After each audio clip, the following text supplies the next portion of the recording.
Today is supposed to be the start of our honeymoon, right? Why did you tear up my passport? Just as we finished packing and were about to leave, my husband, in a seemingly crazy move, forcefully tore my passport. His smug face really annoyed me. Honestly, I never planned to go with him in the first place. My intention was to go with my mom. I sensed some tension before we got married, but I had no idea the complicated relationship between my husband and my mother-in-law was this deep. I've never heard of anyone's mother-in-law taking over their honeymoon, at least not in my circle. This unbelievable situation shocked and angered me. But most importantly, I felt really uncomfortable. I started questioning if I made a huge mistake choosing him as my partner. As he brought out scissors and began shredding the passport, I looked at my mother-in-law grinning from ear to ear and thought I needed to get away from here as fast as possible. Unexpectedly, I had the perfect evidence to expose these two. My name is Sarah. I'm 29 years old and have been working for 7 years. Recently, I got the proposal I'd always dreamed of from my boyfriend of 4 years. And now I'm in the middle of planning our wedding and honeymoon. I met my husband after I started working. I've always been the low-key type. And though I had my first boyfriend in college, it seemed he lost interest in the quiet and not-so-exciting me, and we drifted apart. Years passed without me dating anyone seriously until I started working. I never imagined that out of all my colleagues, I'd be one of the first to get married. My husband was a senior at my company when I was a newbie, and he always supported me whenever I struggled with unfamiliar tasks at work. The only guy I dated in the past was a classmate, but there's something about someone 5 years older. I found my husband dependable and trustworthy. When he asked me out on our first date, I was over the moon. I still cherish the dolphin figurine we bought during our first date at the aquarium. When he said he wanted to date with marriage in mind, I felt like I was on cloud 9. We went on many dates, and he proposed to me at the same aquarium where we had our first date. Can I really be this happy? That night, I was so thrilled that I couldn't sleep, and I still remember that feeling. With my head still in the clouds, we quickly decided to visit his parents' home the following week.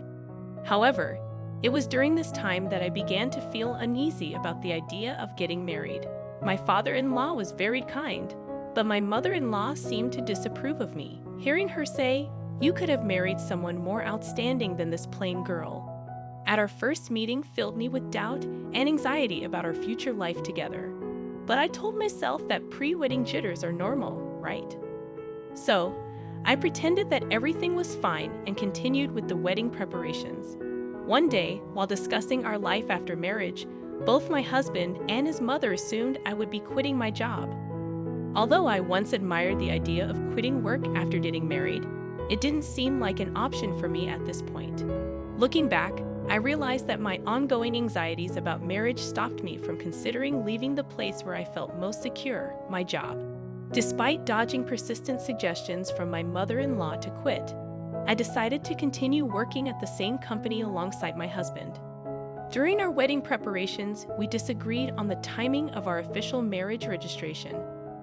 He wanted to formalize things sooner, and in the end, we decided to respect his wishes and registered shortly after.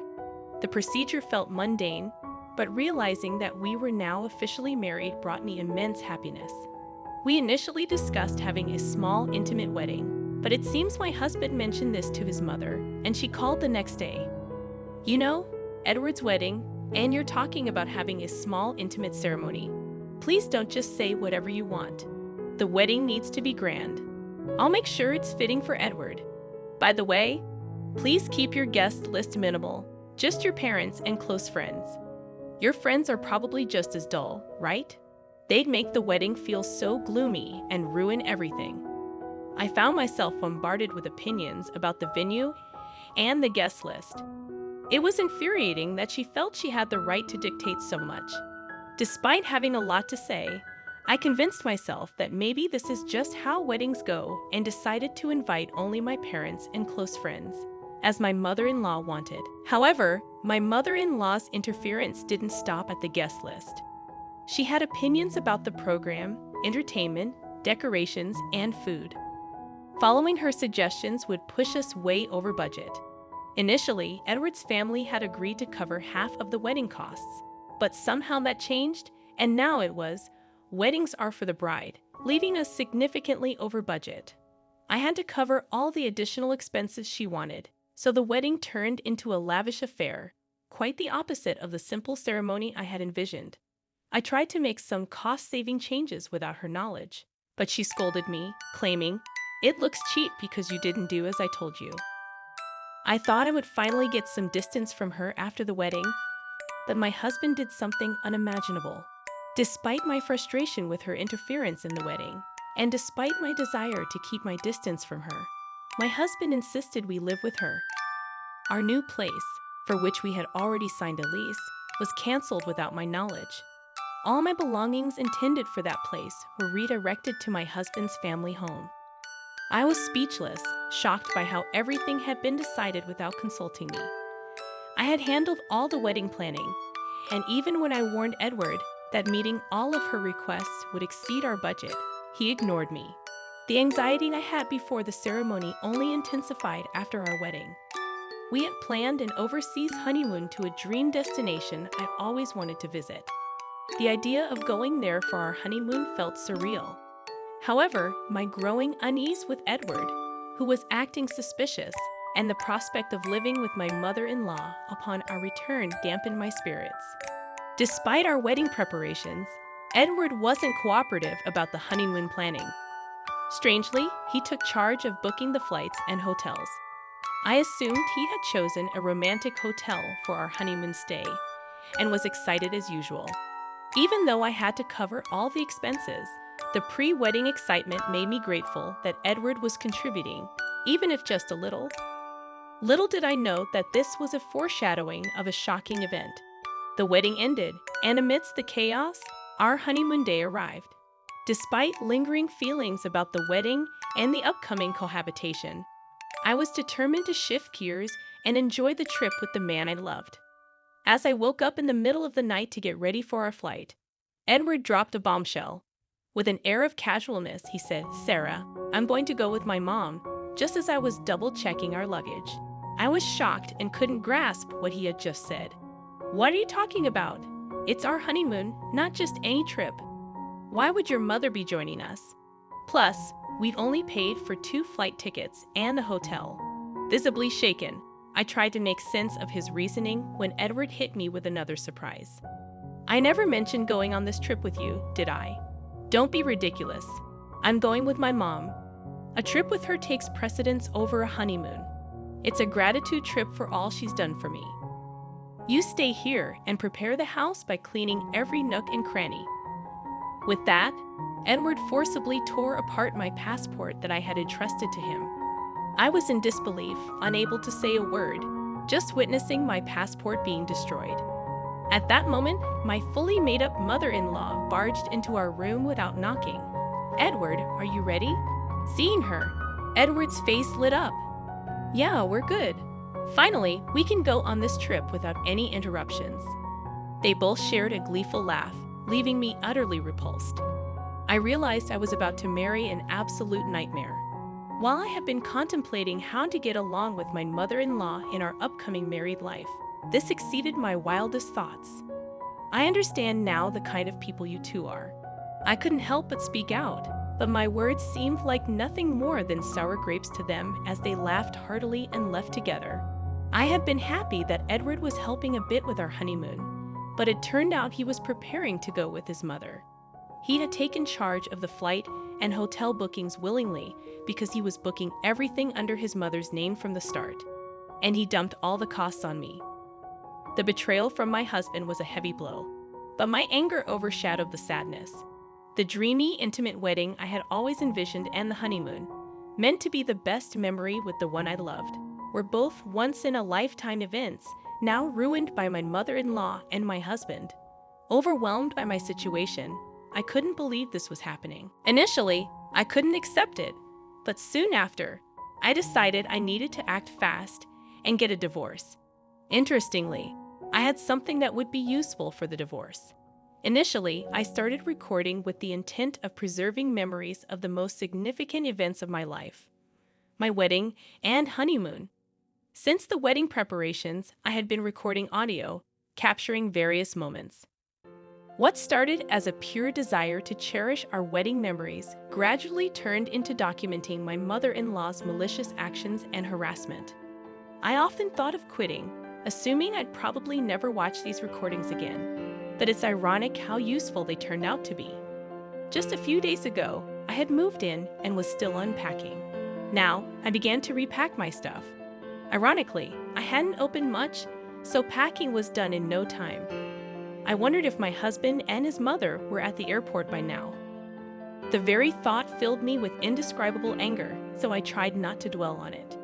Despite only being there for a few days, I wanted to erase any trace of my presence in that house, so I cleaned thoroughly. While cleaning the living room, I stumbled upon something shocking. It was evidence that my husband was embezzling money from his company. Given his position in charge of company sales, he was reporting lower earnings to the company and pocketing the difference. And apparently, his mother was in on it too. She had meticulously noted the actual sales, the amount pocketed by my husband, and even listed all the luxury bags, clothes, and shoes he had bought for her with that money. It was a significant amount. Leaving such a diary in plain sight in the living room, I really couldn't fathom what they were thinking. Discovering my husband's misdeeds, I was horrified, realizing the gravity of the situation. For a moment, I wondered if working at the same company could somehow smooth things over. But then I thought, why should I help someone who ditched me for a honeymoon with his mother? I headed to the company with evidence of embezzlement. Though they were supposed to be on their honeymoon, having both taken paid leave, my colleagues were shocked to see the very person in the office. Everyone was asking, what happened? Weren't you on your honeymoon? No longer feeling the need to hide anything, I told them that my husband and my mother-in-law had gone on the honeymoon instead, that my passport was torn up, and that I had paid for the entire honeymoon. My colleagues, superiors, and boss were shocked and angry at my husband. I expressed my gratitude to my concerned colleagues and headed towards the executive area of the company. Unbeknownst to my colleagues, husband, and mother-in-law, one of the top executives in this company is my uncle. I intentionally kept this fact hidden to avoid any perception that I got the job through connections. I applied to the company without disclosing my relation to my uncle and earned the position based on my own merit. Since my uncle doesn't handle human resources, I reached out to him before the orientation and requested that he keep our relationship confidential at work. Despite his surprise, he praised my efforts and assured me that our interactions would be like any other executive and employee. My uncle, who doesn't have children of his own, has treated me with affection since I was a child. Until elementary school, my sisters and I went on several trips with just my uncle. During my childhood, I would sneakily ask my uncle to buy things for me, leading to scoldings from my parents. That's how much he adored me. Since joining the company, our work areas have been entirely separate, and after briefly exchanging smiles during the orientation, we haven't met. I knocked on my uncle's office, explained the situation to his secretary, and was granted entry. My uncle greeted me with a beaming smile, but quickly turned somber. "Why are you here? Weren't you supposed to be on your honeymoon?" Seeing my dear uncle's familiar, kind face, I was overwhelmed with emotion and burst into tears. Through my sobs, I recounted everything that had happened, and he became visibly enraged. It was a side of him I had never seen before. Of course, I shared the details of my husband's embezzlement and handed over the evidence. My uncle pledged to convene a board meeting immediately to address my husband's actions. Then he asked, "What are you going to do today?" "Head back home." I nodded, and he said, "Well, before you do that, let's grab some good food. I'll drop you off at home afterward." Despite the incredible betrayal of having my honeymoon taken over by my mother-in-law, I felt genuinely grateful, knowing there were still warm-hearted people in my life who cared for me. A week later, when my husband and his mother returned from what was supposed to be our honeymoon, I received an immediate call. My husband was furious that I hadn't picked them up from the airport and hadn't cleaned the house as instructed. he ranted about my whereabouts. I already had a top-notch divorce lawyer recommended by my uncle and parents, and the process was in motion. Without giving my husband a chance to speak, I said, "You two sure are loud and annoying. I don't want to hear your voices anymore. Why would I pick up someone I'm going to divorce, and why would I follow your silly orders to clean?" He was momentarily speechless, but soon resumed his ranting. "Do you think it's okay for you to say such things? I did you a favor by marrying you. If I divorce you, you'll never get remarried. My mom's furious too. If you come back now and prepare our meals, I might forgive you. We're tired of foreign food. Make some tasty traditional meals." He had never spoken to me like that before our supposed honeymoon. After revealing his scheme with the passport and going on a trip with his mother, his true colors had shown. It dawned on me that I had never truly seen him for who he was. I have been reflecting on this realization over the past few days. I've consulted a lawyer regarding our divorce. Could you please discuss related matters with them? A lawyer? What are you talking about? I'm not getting a divorce. I could hear his mother in the background shouting for him to hand her the phone, calling me names. Well, do what you please. By the way, I informed the company about your embezzlement. I think they'll be calling you in soon. Maybe you should get a lawyer too. Bye. I could sense his panic on the other end, but it wasn't my problem anymore. He kept calling, so I just blocked his number. My uncle was aware of our honeymoon dates, so right after our call, the company summoned my husband using the evidence I provided. They verified the information and confirmed the discrepancies in the payments. It turned out the amount my husband embezzled was enormous. In front of the company's executives, my husband desperately tried to defend himself. He fabricated a story claiming I was the real embezzler, and he had tried to stop me. At that point, my uncle couldn't hold back and shouted, "My niece would never do such a thing. We've confirmed that you and your mother committed the embezzlement. You're lucky we haven't involved the police yet." Realizing the jig was up and that I was related to senior management, my husband looked as if he had lost his soul. That day, I went to the company to return the wedding gifts to my colleagues since our marriage had ended so soon after the wedding. Everyone refused, saying they had given them as a token of their blessings. While I was surrounded by this warmth, my ridiculous husband approached. "Why didn't you tell me you were related to the top brass?" "I'm sorry, really. Can we start over?" "Can you ask your uncle to keep me in the company and make the embezzlement go away?" Disgusted, I replied. "Do you even understand what you're saying? Are you okay in the head? Divorce is the only option now. Reflect on your actions and face the consequences." Having said that, I pushed him away, but he must not have had anywhere else to turn. He clung on desperately. Watching this, my colleagues called security, who dragged him away. He was fired immediately. Regarding the embezzlement, it seems the company is seeking damages from my husband. After finding out about the whole situation, my mother-in-law repeatedly tried to contact my family. However, once she consulted my sensible father-in-law, the calls stopped. I had always wondered why my sensible father-in-law had even allowed our honeymoon in the first place. But when he later came to apologize, admitting his mistake, I understood. After hearing his side, he had believed my mother-in-law was going on a domestic trip with her friends.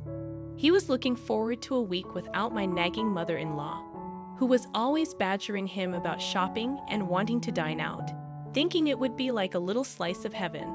Then I came home. After hearing about the ridiculous actions of those two, my father-in-law agreed I should return to my parents' home and even helped me pack. At the time, our emotions were high, and without discussing much else, I just went back to my family home. Knowing how genuine, kind, and rational my father-in-law is, I'm sure he would have stopped all this if he had known. He was the only reasonable person I could trust in that house. Although I was the victim, the thought that my honeymoon had been hijacked by my mother-in-law was incredibly embarrassing.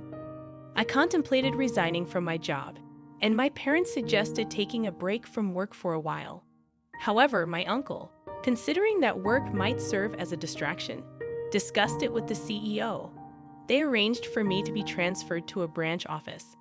The divorce process with my husband went surprisingly smoothly, thanks to an excellent lawyer.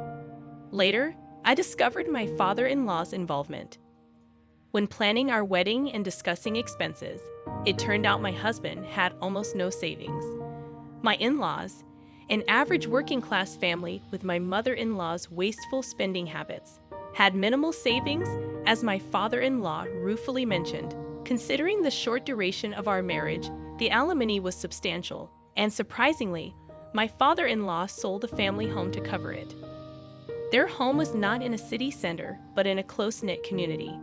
On the day I was supposed to leave for our honeymoon, I returned to the family home, luggage in hand, and with neighborhood gossip in play. Rumors quickly spread. The stories grew exaggerated, making living in that area unbearable. Initially, my mother-in-law, always concerned about appearances, approved of our marriage because both my husband and I worked for prominent companies, a status symbol for her. Now, with rumors circulating due to her actions, she likely couldn't bear to live in that house. My father-in-law probably also felt responsible for covering the damages from my husband's embezzlement. While I hold nothing but disdain for both my husband and mother-in-law, I genuinely feel sorry for my father-in-law. After being fired and ordered to pay damages, coupled with my not returning as he hoped, my husband apparently suffered a mental breakdown, unable to work. He seems to be moping around in a small apartment he moved to. Seeing her beloved son so downcast, my mother-in-law also retreated, becoming reclusive.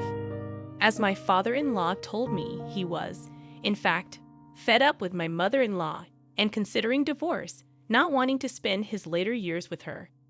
He asked if I could introduce him to the lawyer I had used. I immediately contacted my uncle, who got in touch with the lawyer. It might take some time, but I hope my father-in-law can live the life he wishes. Thanks to the intervention of the company's CEO and my uncle, I was transferred to a branch office where I'm surrounded by colleagues and superiors who have been incredibly supportive. I'm eternally grateful to my uncle. The only regret I have is missing out on the country we planned to visit for our honeymoon. Once things settle down, I hope to take a relaxed trip abroad.